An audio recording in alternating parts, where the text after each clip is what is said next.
Cory. And Stephanie. And welcome to Hollywood Studios. We're here tonight for another dining review, and we're excited because we're going to try out 50's Primetime Cafe. And I've been here once, and it was when I was really young, so it was many, many years ago. And it's one of those places that we've talked about going to, and we always want to try it, and have just never got around to it. So we're excited to try it tonight. Yeah, definitely. I've never been, so this will be a first time for me. So all I know about the menu is that it's kind of diner style, kind of home cooking style food. So fried chicken and meatloaf. All of that sounds great because I love all of it. So I'm excited to get in there and give it a try.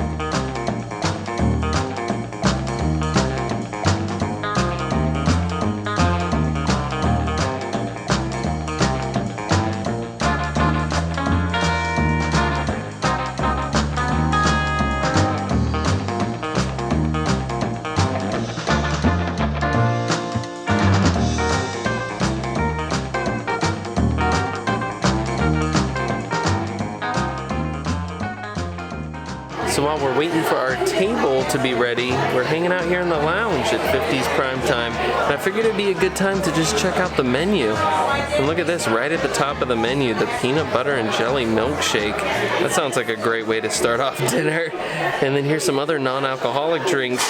One thing that caught my eye were these flavored sodas, vanilla and cherry, and it's only $4 with unlimited refills. And check out these appetizers. Definitely have some good options, and price-wise for a table service restaurant in the parks, I think that this is definitely right on par. Look at that stuffed pork chop. That sounds delicious. What I'll probably end up with is this sampling of Mom's favorites because I can try a little bit of everything, and that looks really good. A lot of people really love the fried chicken here. They have some other options too, like vegetable lasagna and chicken pot pie. Everything sounds very hearty and delicious. I'm excited to give this place a try. So here is our table here inside of 50's Primetime. Taylor's already coloring. And check it out, guys. This is such a cool table. I like the colors of it and everything, but look, we've got like our own little private area with our own little private TV. It's like we're sitting in a kitchen at Grandma's house. It's very cool. And I'm excited because, like I said, all of this food looks delicious. And we're about to order our food right now. I got the vanilla Coke, $4, unlimited refills. Let's give it a try. Nice, smooth vanilla flavor. I'm glad it's bottomless. So our appetizer has arrived, and here is Grandpa's crab cake. This is a lump crab cake served over a succotash salad with bacon and chili sauce, and it smells really good. All right, so I got a little bit of everything here. I got some of the crab cake, some of that succotash salad.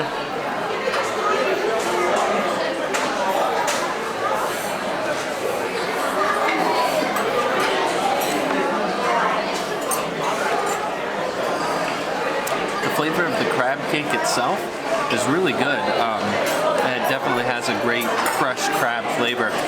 At least the bite that I had, maybe because it was on the edge, it's a little bit dry, but the flavor's good, and that sweet chili sauce goes really well with it.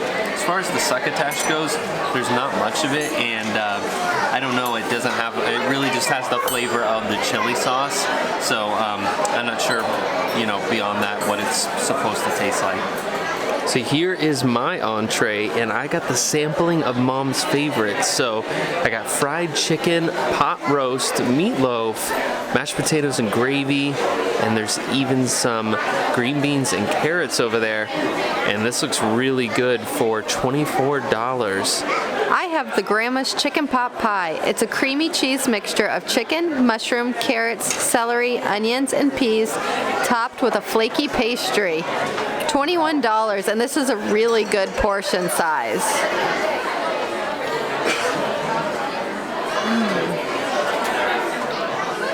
This is a very good classic chicken pot pie. Nothing over the top, but overall good flavors and definitely stuffed with the ingredients. All right, so I have a lot of stuff to try on my plate because I got the meatloaf, the pot roast, and the fried chicken. We're gonna start first with the meatloaf. And it's cooked in, looks like almost like a muffin pan or something. So it's like each person gets their own little individual meatloaf. That's good meatloaf. I love Meatloaf, and that has a great flavor. I mean, it tastes just like what my grandma would make or what my mom would make, and it's got ketchup on top, which is how I like my meatloaf. I think that's really, really delicious. I would highly recommend even just getting the meatloaf meal here because it's really good. All right, up next we're gonna try this pot roast, and it looks really tender. I mean, you can kind of pull it apart here on the plate, no problem. It's got that dark gravy on it.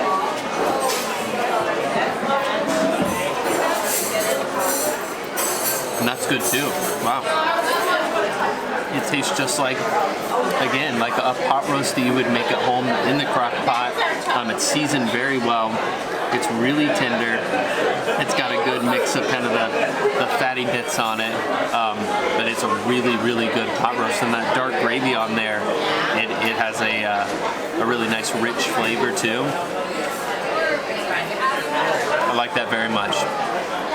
All right, so for the last of the 3 proteins that I have here on my plate is the fried chicken. It's not a very big piece of fried chicken. The breading itself is nice and thin, which I like because I don't like too much breading, and it seems pretty crispy. So let's get in here and give it a try.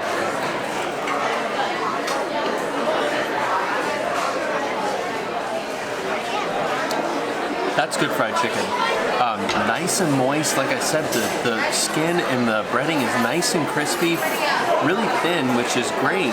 And yeah, great fried chicken. The only problem is this piece is far too small because I'm gonna want a lot more of this. All right, so as I've dug in here deeper, I realized I didn't sample the mashed potatoes or the vegetables on camera.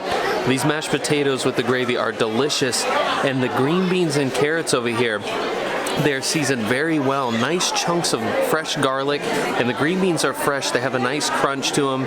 Very, very good. I mean, so impressed with this plate, guys, because everything on here is delicious. So I think I actually met my match here. I ate quite a bit of this chicken pot pie, and I feel like I ate a lot of the chicken, and there were still some huge chunks of it left, and I'm actually quite nervous because she told me I couldn't have dessert unless I finished it. But that's just way too much for me. So here's the aftermath, guys. Nothing left but a chicken bone on my plate. Again, very impressed with my selection here tonight. So we were not going to come to 50's Primetime and not try the peanut butter and jelly shake. And there it is, guys. And this thing is large, and it's completely full to the top. There's a lot of milkshake in there. It looks nice and thick. And this is a $7 milkshake. I want to get in there and see if it really tastes like peanut butter and jelly. So I love that it comes in this stainless steel cup. I feel like it was just made so fresh. I'm excited.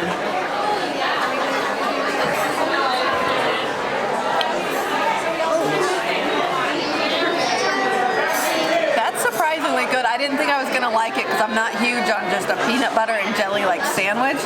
The peanut butter's got a real smooth flavor, and the jelly is actually a little harder to taste. It's definitely present. I just can't tell you what the flavor is on that jelly yet. That's really good though. All right, I'm excited to give this a try. I think going into it, my fear is that the peanut butter is going to be too overpowering because peanut butter oftentimes will overpower a dish. So let's give it a try and see.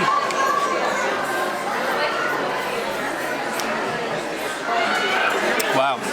Yeah, I'm impressed. The peanut butter definitely does not overpower it. It's there. It's a peanut butter and jelly shake, but it's definitely nice and creamy and smooth. And I think it tastes really good. I agree with Steph. I can't necessarily taste like grape or strawberry, depending on what kind of jelly it's made with. But you can definitely taste that there's that sweeter kind of fruit balance in there with it.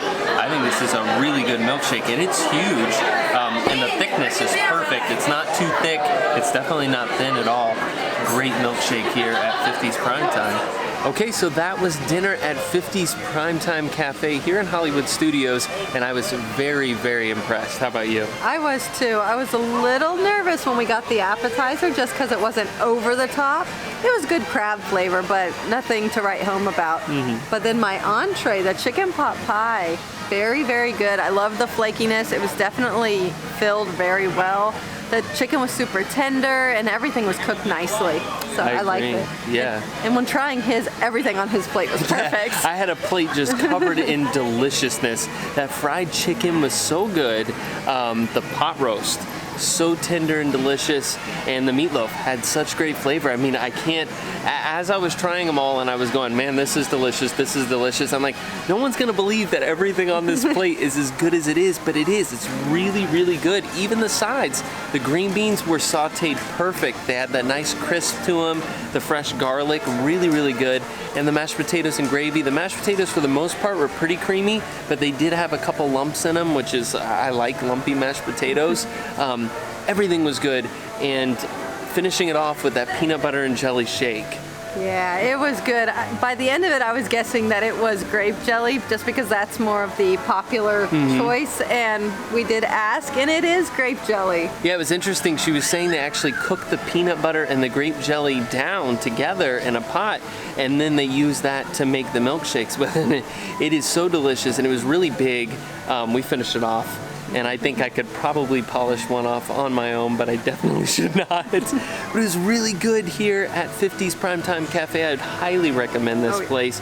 Price-wise, it's right on par with any of the other table service restaurants that you would find in the parks, but the quality of the food is definitely above many of the others. It's a notch above for sure. Yeah, it was surprising, honestly. Yeah, so I'd highly recommend it here at Hollywood Studios. And that's gonna do it for us here today. If you enjoyed this video, please thumbs up and subscribe below for more like it. And we'll see you next time. Thanks for watching.